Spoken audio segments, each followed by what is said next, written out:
All right, Mark, what you got for us? I was asked by one of the members of the Discord to go over hotspot stuff with HNT mining next time we went live. So I I'm thought that in. that would be a good opportunity for us to do that and then actually have a conversation more than me just asking you to power cycle the machine. So we are running HNT miners at multiple locations. I wanted to just pull up a random one. I do not own this one, but I wanted to go over some tips and tricks. If you guys are H&T mining with helium miners, um, I can't get my hands on them. If you guys a desire to have one, We sell I them. cannot get them. Yeah, I cannot get them at retail. I don't want to say we sell them. I can get my hands on them. So uh, they're not at retail, but if you guys, do want to look into it, feel free to reach out and I can help facilitate that transaction. But either way, that's not why I wanted to do this.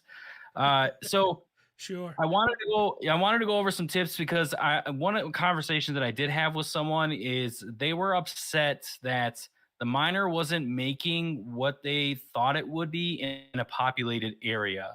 And after dialing down and figuring out what was really the cause or issue, is that they were running the miner on factory, basically a factory antenna, which you should not be doing. Uh, every antenna is different.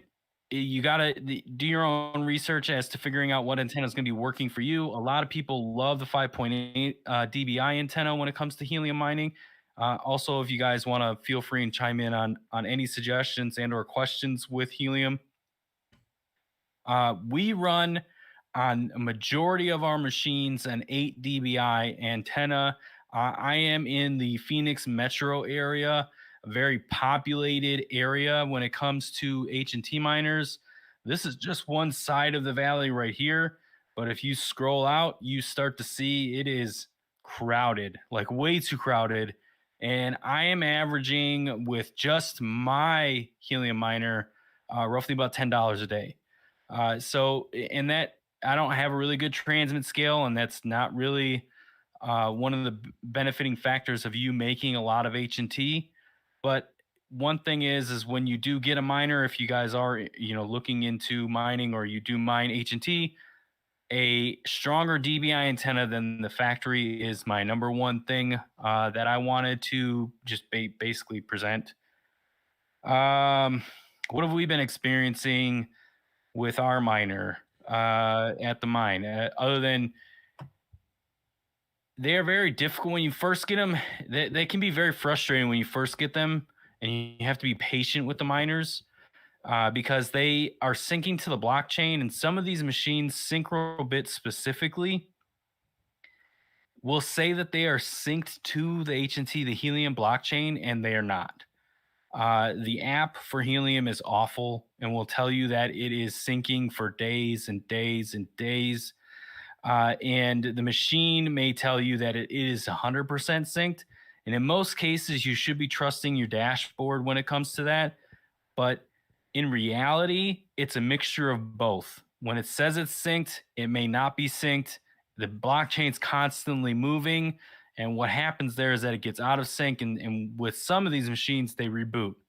And most cases, they don't come right back online. So you have to power cycle them. I would say at least once a day. Well, maybe not so much recently, but once a day, John gets a text message from me saying, "Hey, can you power cycle the one at the mine?" I got Like, it down to like every 2 days now. yeah, yeah, yeah. So with that, I think one of our issues, just for us alone, um, one I put, which I will be changing back. I put our synchro bit in the outdoor case, and it's in our attic of our farm. I think there might be a heat issue with it being in the outdoor case. There's not a lot of ventilation or cross flow in that weatherproof case if it was because it's not outside. So I'm going to put it yeah, back in the stock case. Another issue that seemed to have had a negative effect on our miner was the length and the style of Cat 6 Ethernet cable we were using. It's PoE, power over Ethernet, for the synchro bits, and we were using 100 plus feet. I had 100 plus feet of Ethernet, Cat 6, non insulated. That I think was one of the major downfalls for our miner. But once I get those resolved, I think we'll start seeing better results with our synchro bit. Look at you in Nevada. Another populated area which people are making a crap ton of HNT. So okay, you got Michael's pulled up. Yeah. Activity, rewards. I won't zoom in. You're doing pretty good, man. Lifetime of 5. Activity.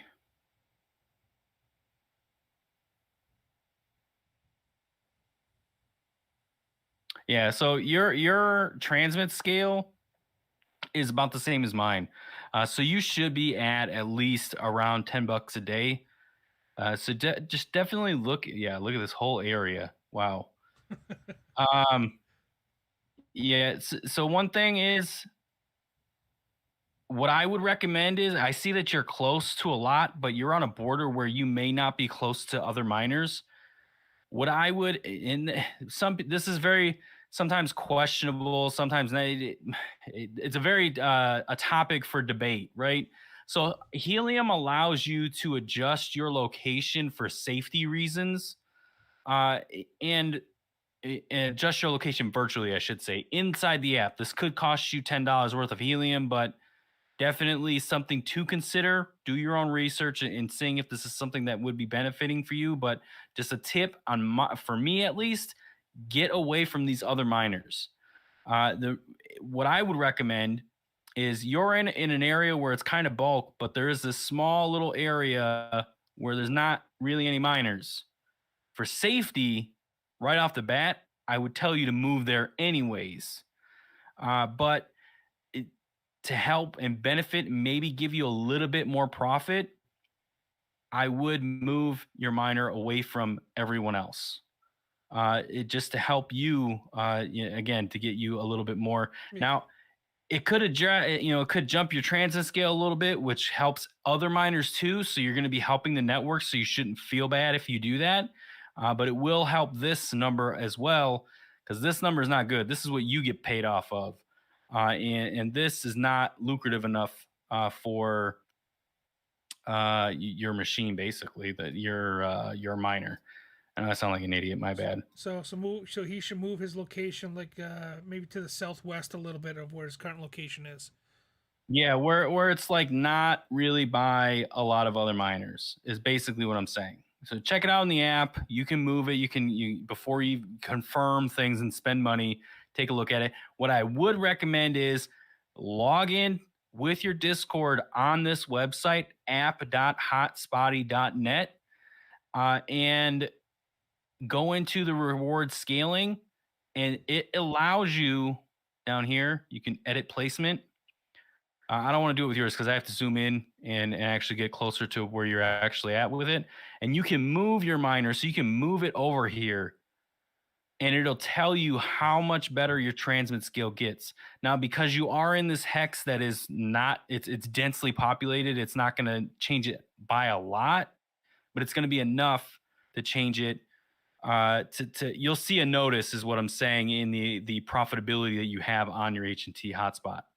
So just something to think about. For safety reasons, Helium allows this, and honestly, it helps more than it hinders. And some people would say it's spoofing, but in reality, you're going to be helping the network a little bit more, because you're going to be helping other people get paid a lot more than what they were with you just sitting next to another hotspot somewhere. And if you don't have a higher antenna, again, I would suggest getting a higher antenna. There is a company out there. Ew. Whoops. Yeah, ours is up there. It's 10 plus meters up in the air at least. That, that's another thing. That's the number one tip I would say for Helium. The higher, the better. Now I know, being in the Nevada area, and then also being in like where I'm at, Arizona, Phoenix, we are a flat plain unless you're by the mountains. So getting it high is next to impossible unless you're in a downtown area and you can actually get on the high rises. But the higher you can get your miner, the more you're going to make as well. So if you can throw it in your attic or if you can put it on your roof, put it up there, you will make more. The thing is this antenna, right? It is a straight thing, right? And most of the signal comes from the center of the antenna, and it sprawls out like this. It does this. So if your antenna is sitting on your nightstand in your room, what is it doing? It's just shooting off to your neighbor. It's not actually shooting off to, the highest sky limits of anything. So if you have it on your roof in your attic, then at that point you can see that it's actually spreading off into a general vicinity of somewhere, and it's kind of like it's not in a donut shape like this at all. It scatters a little bit, but it does funnel your actual your DBI or your signal. It funnels, so it makes a shape that it goes out like this and then comes back right to not the bottom part, but the top at least. So you're like The basically words drop off. umbrelling. Yeah, you're umbrelling as the signal goes out. Now I will tell you with mine ATBI, I have mine on the roof and of a two-story house, and I hit hotspots over 30 miles away. So it's just something to think about. Again, higher DBI antenna is always a good thing when it comes to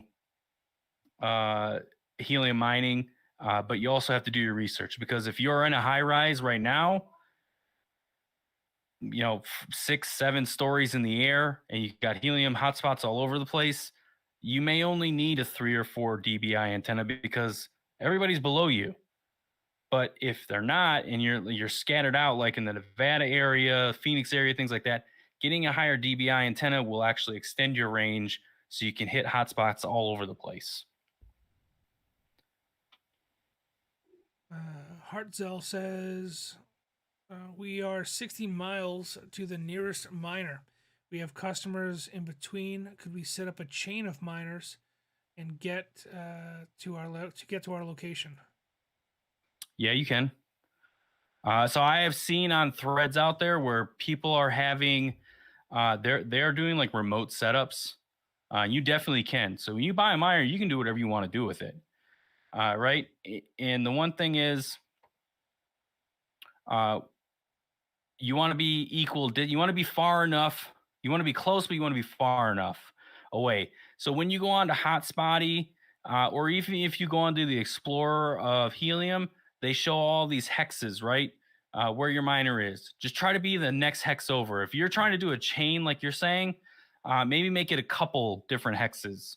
And you could still do the chain. The one thing is, doing that chain, I don't think you're going to really have a positive effect. Like you'll be able to hit whatever the last chain is, the last miner in that chain, but that last miner is going to suffer because it can't hit the first miner of that chain if it's too far away.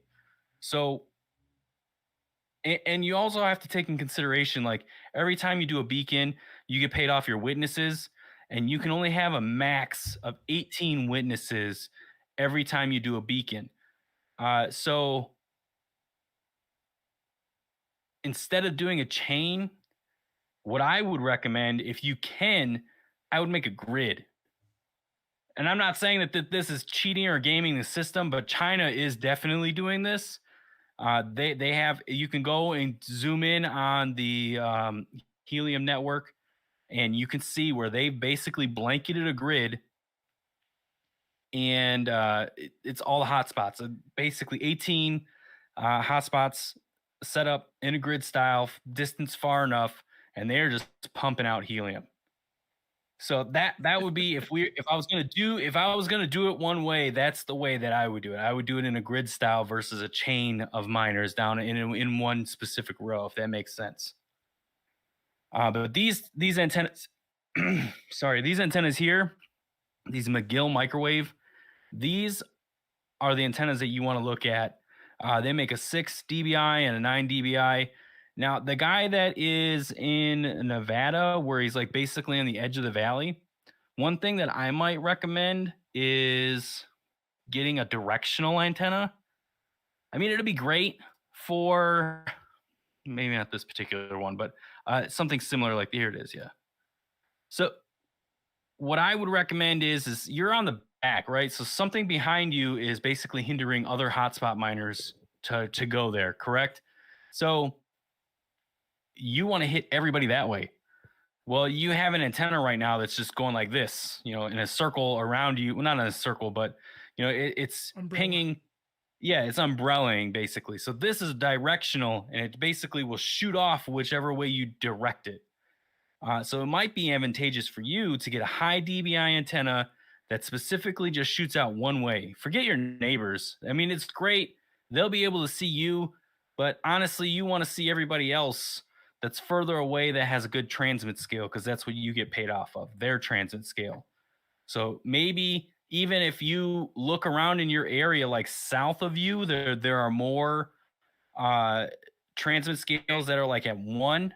That would be ideal too, because then at that point, anytime you're hitting like a 1 transmit scale from someone else, that's how much you get paid. Not 1 H&T, but the scale itself pays out the most H&T it does for transmitting to them witnessing you.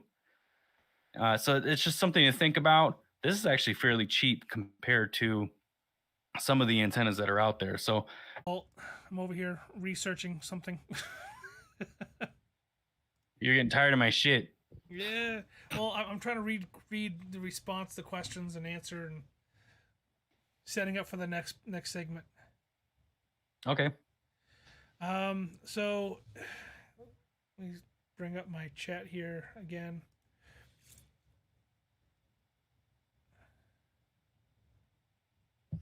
So yeah, Michael, go ahead and definitely switch that antenna if you have another one. If it's closer to that 9 dBi range, like Mark was saying, and even use maybe potentially pick up a directional one and try to shoot that signal over your neighbors and hit some of those helium miners out to the south of you. Do you guys have any experience? Oh, sorry, I skipped one question. That's what I meant. I would like to talk to you about it. Yeah, we're available. Mark definitely knows far more than I do. I've just been installing it and troubleshooting, but Mark has definitely been doing a lot more research when it comes to the antennas and the payouts. So, well, hit us up, hit him up, and we'll try to answer the best we can for you. Let me make sure we're still broadcasting here on YouTube.